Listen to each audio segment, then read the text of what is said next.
गंगा नदी जो देवभूमि उत्तराखंड के हिमालय से निकलती है।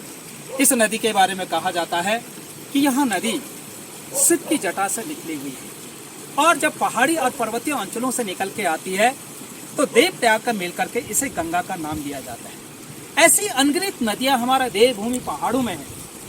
आज हमने जो है कि जो आपको दिखाते हैं कि हमारे अगर जो स्वच्छ भारत अभियान चल रहा है वो सफल तभी हो सकता है जब हम घर गांव से नदी नालों की सफाई करेंगे, गांव की सफाई करेंगे, तो निश्चित तरीके से जिस दिन हमारे गांव स्वच्छ हो जाएंगे उस दिन हमारे ब्लॉक स्वच्छ होगा, जनपद स्वच्छ होगा, हमारा प्रदेश स्वच्छ होगा और भारत देश स्वच्छ होगा। जहां गंगा की बात करते हैं, गंगा की स्वच्छता के लिए हमके घर गांव के गदेरों से हमको जो है कि सफाई अभियान चलाना।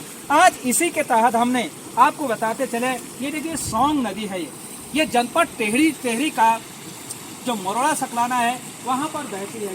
यहाँ पर दो नदियाँ आती हैं।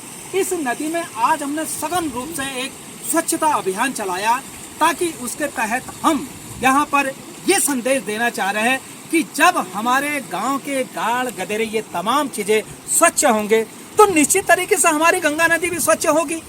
देश और दुनिया के लोगों का यही संदेश देना चाहेंगे कि पानी जो पर्वतीय अंचलों से निकल रहा है जिसकी शुद्धता आज जो है कि प्यूरिट से भी अच्छा है। हम लोग प्यूरिट का पानी नहीं पीते हैं, हम आरओ का पानी नहीं पीते हैं, हम तो गदेरे में जाते हैं, हम नाले में जाते हैं और स्वच्छ पानी को पी लेते हैं क्योंकि उसमें कई ऐसे केमिकल चीजें होती हैं जो हमारे शरीर को ताकत देते हैं। लेकिन जैसे जैसे ये पानी बहकर शहरों की ओर जा रहा है, मैदानों की ओर जा रहा है, वैसे वैसे जो है कि ये पानी गंदा होता जा रहा है। ये पानी दूषित होगा तो जिसका प्रभाव हमारे आने वाली पीढ़ी में पड़ेगा। आज हमारे साथ सभी बच्चे हैं, देखिए ये स्कूल के बच्चे हैं।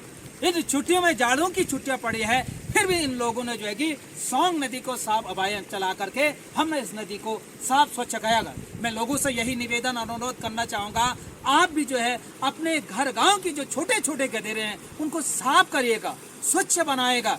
जिस दिन हमने ये बेड़ा उठा लिया निश्चित तरीके से उस दिन हमारा पूरा प्रदेश, हमारे गाड़ गदेरे और हमारा जो नदी है जिसे पवित्र गंगा नदी के नाम से वो स्वच्छ होगा। उसकी स्वच्छता बनाना हम पर्वतीय अंचलों की लोगों की जिम्मेदारी होगी और उसकी स्वच्छता बनाए रखने में मैदानों शहरों के भी जो है कि स्वच्छ रखें क्योंकि हमारे पहाड़ में ज्यादा गंदगी नहीं होती है। हमारे यहाँ कूड़ा करकट को भी अपने घर आंगन के पास जला दिया करते हैं। तो जो नदियां आज दूषित हो रही वो शहरों के कारण हो रही है। तो शहर वालों से मेरा यही अनुरोध रहेगा कि हम जब यहाँ से आपको स्वच्छ साफ सुथरा पानी आपके लिए भेज रहे हैं तो उसकी स्वच्छता बनाए हुए आप भी इसको नीचे बंगाल की खाड़ी जब जा रही है नदी उसको साफ और सुथरा और स्वच्छ बनाए रखें। इन्हीं शब्दों के साथ आपका पर्यावरणविद वृक्ष मित्र डॉक्टर त्रिलोकचंद सोनी। ऐसे उठाओ, ऐसे उठाओ, उठाओ कुछ।